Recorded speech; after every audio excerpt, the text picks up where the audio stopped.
Vailou Khomsa Samang Jalkhomsa kiti Gogou Chongloi in asut thusim hi anangai khom kitau hite lungsit de ta hello koi hamjong kan het lo lai ne kho ho ko kit kanu min hinla ko kit theilo pha chi sa ka hin kho to again the ka to dinglam le ka chan dia jong kana deilo hil ahung so dinglam ana heleng pha chi sa ho go bang a don tha kit dingin ko pongi ke hi nisung a dia anyau pen chanu changkhat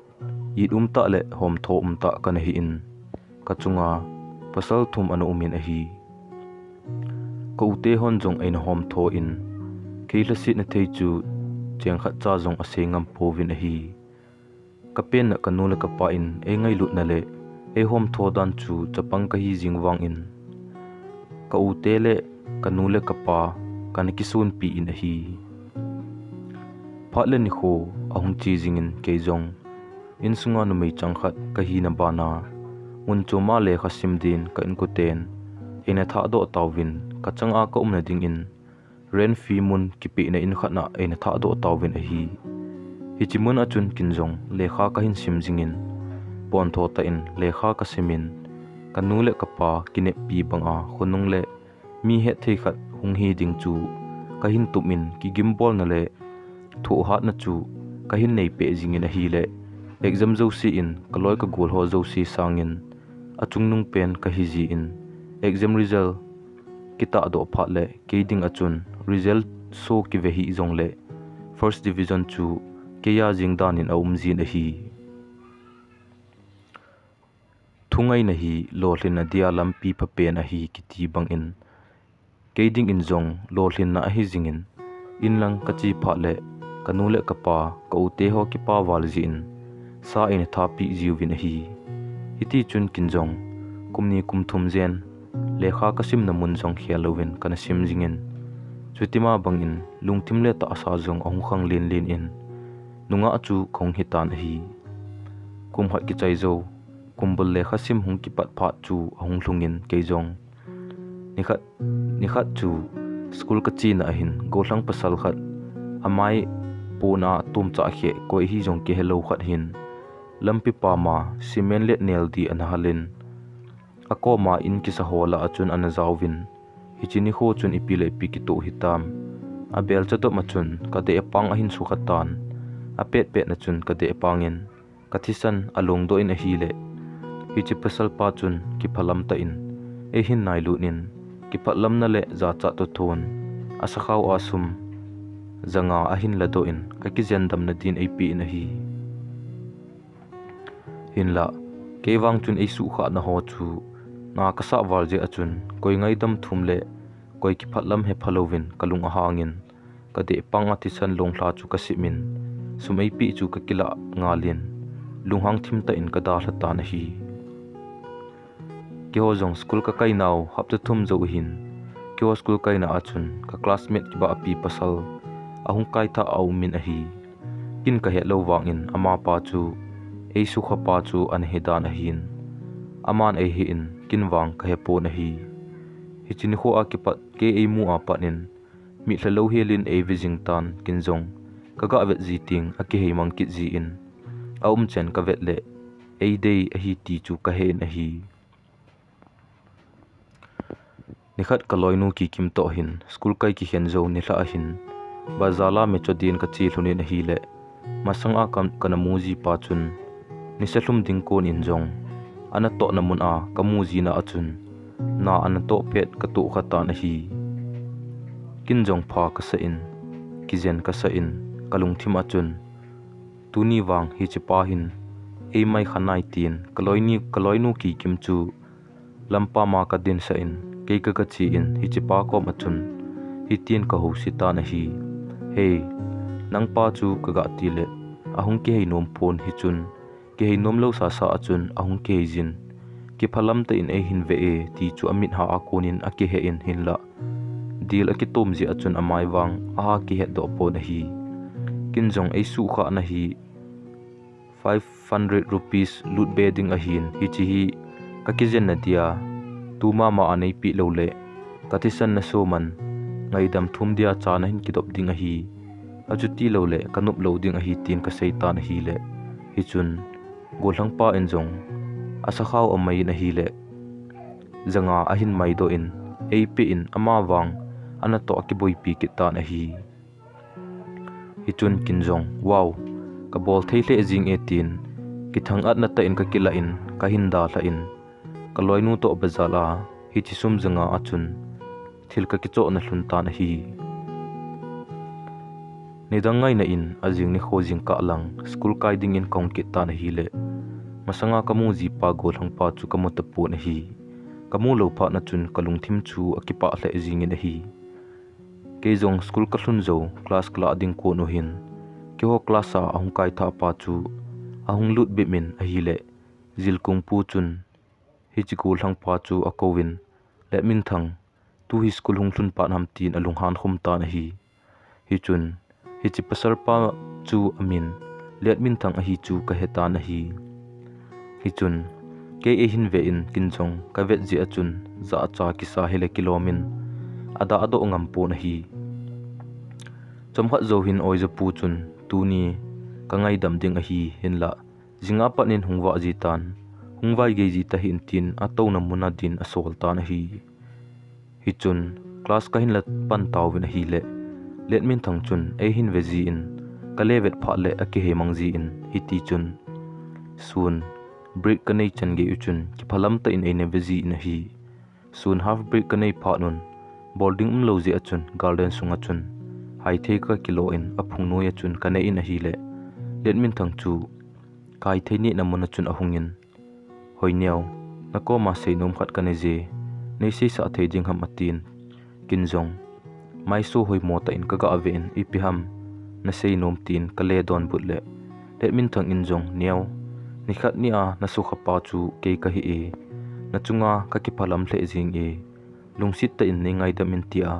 na ko ma ngai dam ka thum num ji na hung ka hi e a hin ti ta na hi chun kin jong o apha e ngai dam na hung ki thum jong le nang na hi dan ham e su khapa chu tin ka don bun in hi chun ngai dam athum zuwa pa na chun class kala pha jong lew mai hlai selin e ne viji ta na hi pha si le ka chi na chan in gu thimin ei zui jing in aum chen chun ei de in ei lung si ne ti chu ka he in kalung a hangin ei zui na chen a ka thei nom pon kalung han a ka thei de la ka thei da hle wang a chun ka ko ma lung si thu a sei kha kit lo ji a chun i ma cha ka sei thei de pon a hi nikhat garden sunga kai thei ne na ji a chun kan umin hai thei kan ne kit ta na hi le let min thang kiti pa chu ahungin ka koma neu ka hin mu ni a ke pa na chun gu thimin lungsit kana lungsit nin seiding ka ti jong le na lunghan ding ka he in ka seido ngam pui hi jong le lungsit di ta ka hin chan ji in seido lo in ka imang thei ta pon a hi thei ding le nei gel thim pi in lang ki lungsit hin kho mang khom ta te ahung te ta na hi tia ka koma let min thang in lungsit na thu a hin seja a hi theile a hin ti chu kalungsung chu ting cha a kisun a abang jingin kalungnat war ji achun ata asa chung ho chu su khet to khet ka tho jingin a hi le kalup na chunga konin ka hun ki tang hle na hi le ka zan mang an hi in ka zan mang a hi ka het pha na chun ka gel le ka za zong a cha in ka nui zong a jacket nin kalung thimin let min thang wang ka zan mang a eki musa a hin jingle eki mai kha ding he ka tin ka i mukit ta na hi ajing ni kho in ke jong ni dang ngai na bang hin school zone in kongkit ta na hi le lampi pa ma chun let min thang kiti pa chun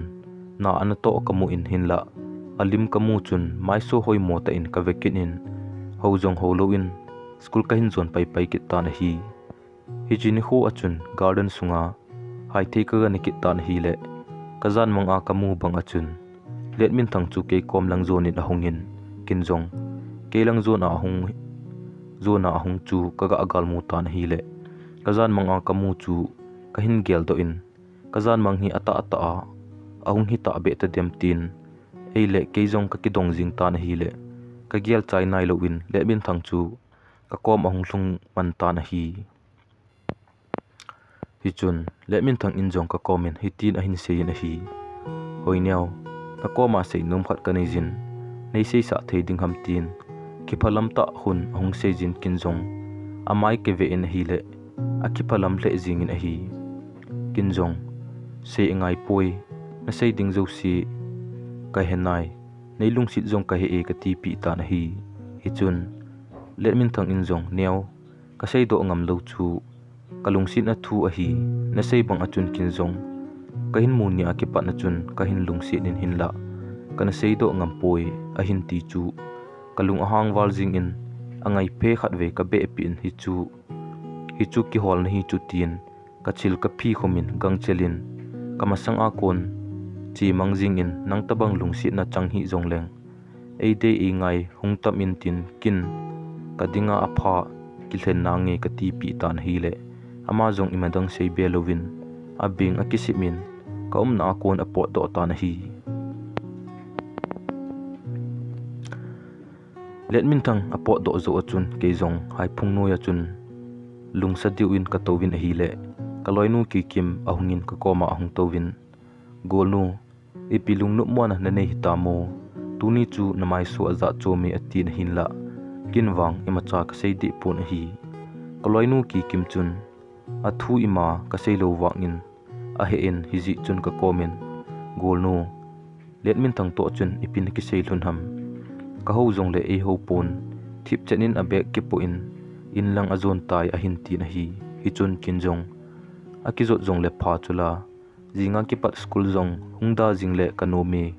katipai jing ta na hi le kaloinu ki kim chun golnu ka koma na sei chin lo wangin phatma sa ki pat ka koma a sei ji in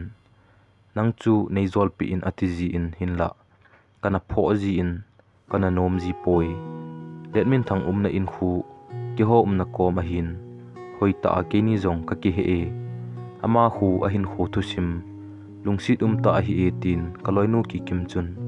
a hin sei ta na hi le ken jong a thu ka he nom ji chun kaloinu ki kim komin golnu ai le itabang lom hi ham nei sei pi in ka ti ta na hi le ki kim in jong golnu ama hu aniaw la in tangkhul ten a chen na kho achun apa na tha pi tawin ti a aga sei le bel hunging in a sei ban sei belovin school kalut ki thlun ta na hi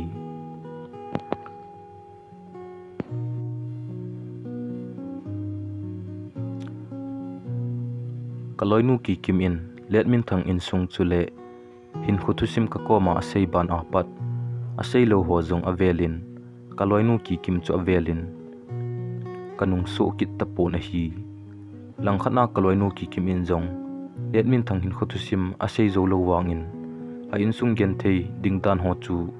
sei lo in ka hema satan hi chi to hlona chun let min thang chu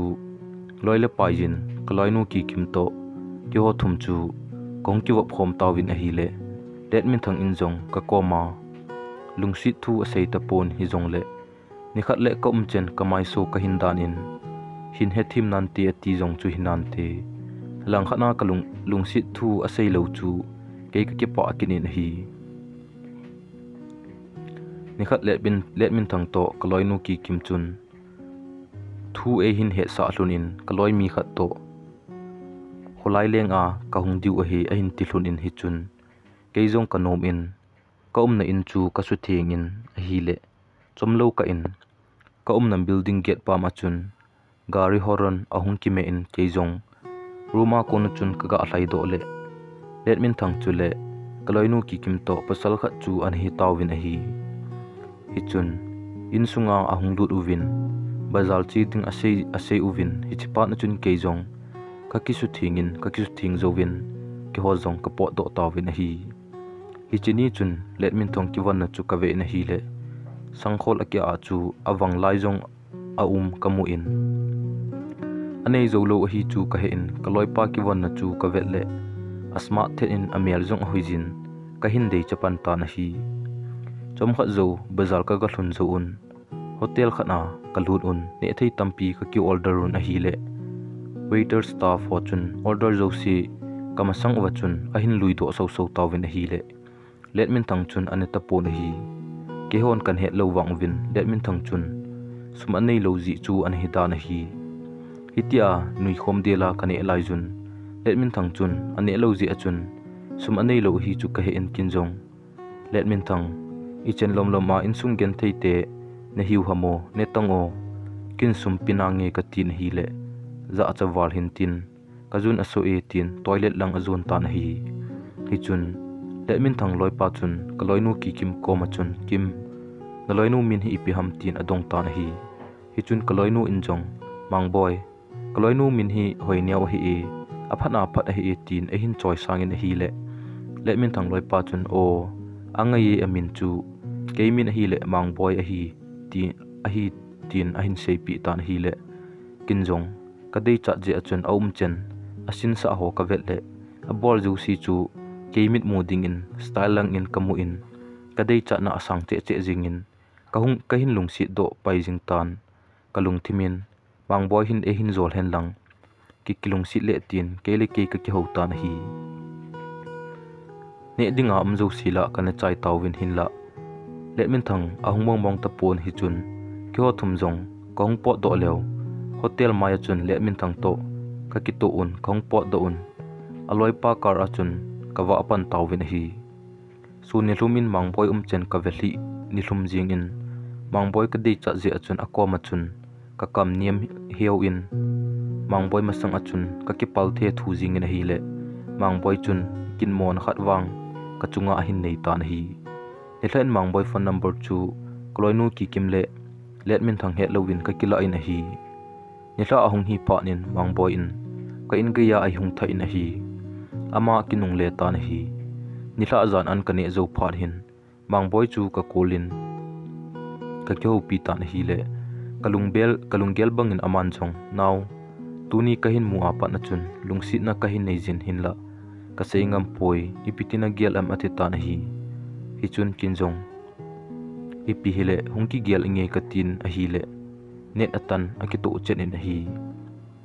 phalen kho achi jing in kaloi nu ki kim to let min thang chu to kong ki wop naw jong lakhat ahung wal tan ka ki wop sung win let min thang chun ka ko ma lung si thu sei khan te ti chu kanup lo ji achun phat ong ka pi ji pon hi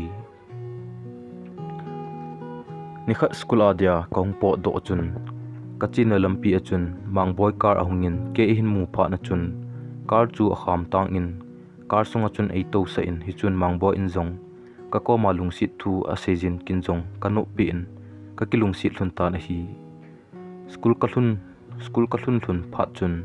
mang boy akinung le pai ta na hi lang khana mang boy to ka hung kinga ya ke pat na chun let min thang le kaloi nu ki kim chu ka ki wo pi be se ta pon ka thei nom ta pon hi ni khat chu hotel a cha ka don namuna let min thang ahungin ka koma ahung tovin hoi niaw hin kho adin ka hin lungsi hle jinge izat vei mila in nei su zum in lang gen the na sang ta in nei bol jong le chun ka lungsi na zalin kan lungsi na amo mang thei thil a hi poi lungsi ta in ka taw na hi ne he thimpi tan tin a hin sejin a hi hitia a hin sei pha na chun kin jong na sei be nom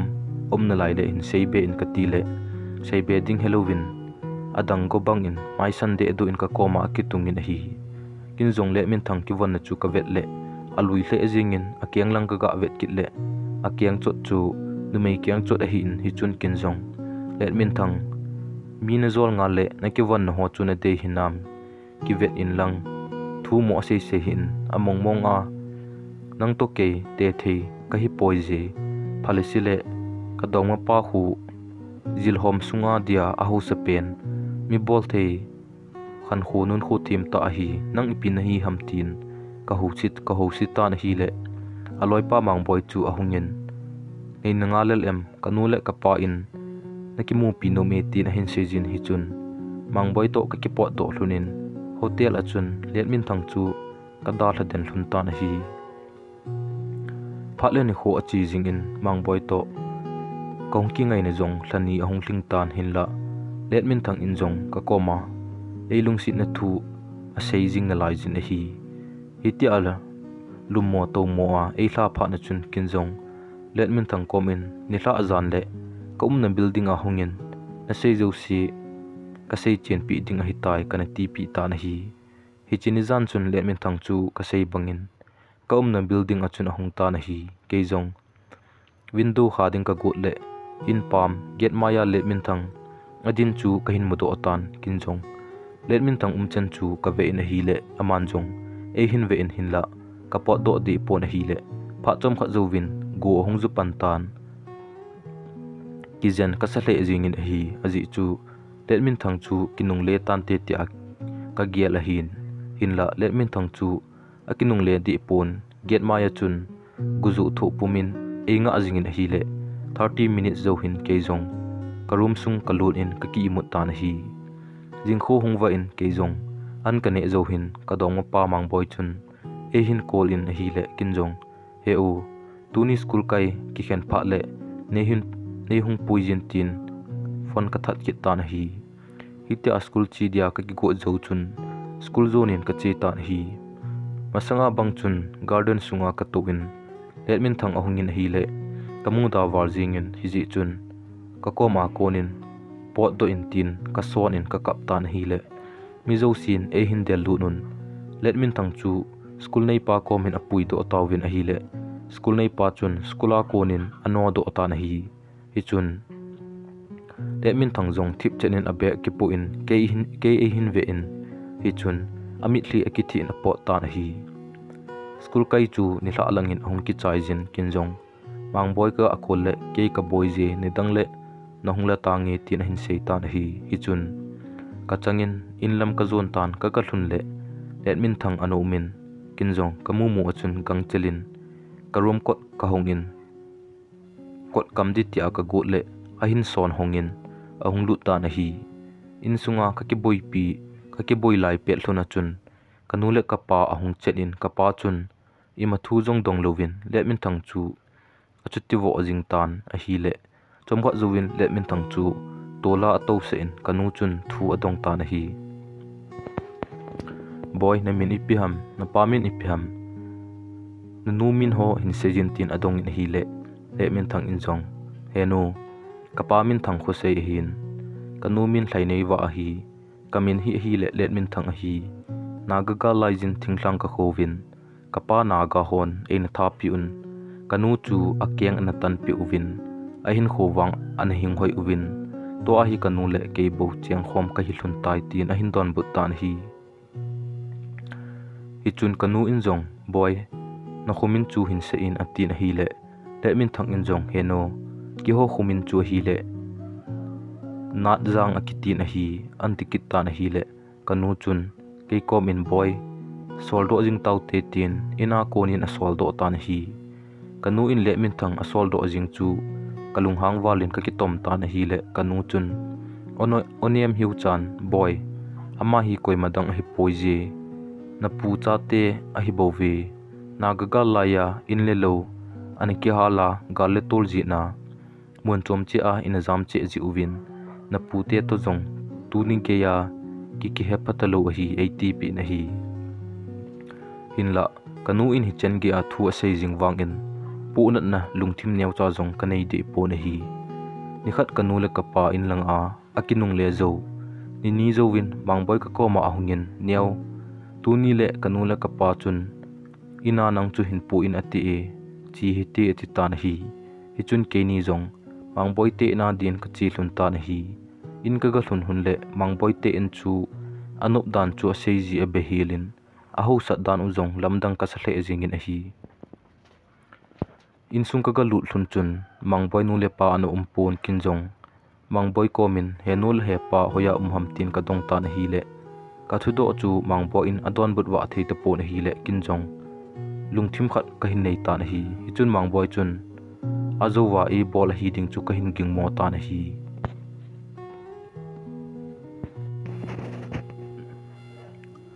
mangboy chen le amit ha ka thim vel hli jing ta na hi le azona achun kanu mei hi na thing sel chu su sit ding su ke ding ti lunggel a hi dan le agel dan chu amit ha akonin ka heta na hi chun ke jong ka to na akonin ka ding do in hitin ka sei ta na hi mangboy hiti ho a kisalung kim din ka hin ta san nai sai poi kagin cha le kakinep na bang ahitapoi ki henta ti ka ti in lang kong do ki gutan hi le mangboi chun ka khut e hin manin hi le wang phat pi in e man khapon a pet pet nin ke jong in sunga kon khong jam do tan hi chun mangboi in jong e hin nung delin ka ko ma ngai da ma thumin hin la get pam kain pha na chun mi tampi anom tan akisu zum nom lo ji achun e don tapon hi chun in lang kain del to ta na hi keizong in ga hlun jovin katizat farji achun lupna chunga ka kitang khul jing in hi chun pha chi sa hole mangboi lungsi na josi kapi nunga kagin cha le ka kine pi tabang a hi ta lo ji achun ka kisi walin ka mo ka den jing ta na hi chun masanga demin thang kana bol na ho chu kalung mit hlan ahung langin kisi nan ei bomin ka kap ta na hi keman chi na le ho na mial hoya kana vet chun ke ei hle so sa tan hi ji chun demin thang kana bol na ho chun ei ka sa tan demin thang in hoilai mun hi le zum le za tho a lungsit na thu ana sei ji lai ni ho ho chu kahin gel do in hi chun demin thang in ichan gea ei ngai lu na ei lungsit ham ti chu keima lungthimin kahin he chin tan o kahin kho hi o kithang at pi ta a kana gel jo si imcha a hi ta poitin kalup na chunga nihlumin ka kap tan a hi tusim chu part 1 hi chenin akichai tai jingle aban anangai kit taw hi te tusim ingai nom le share de haimil ji po hi te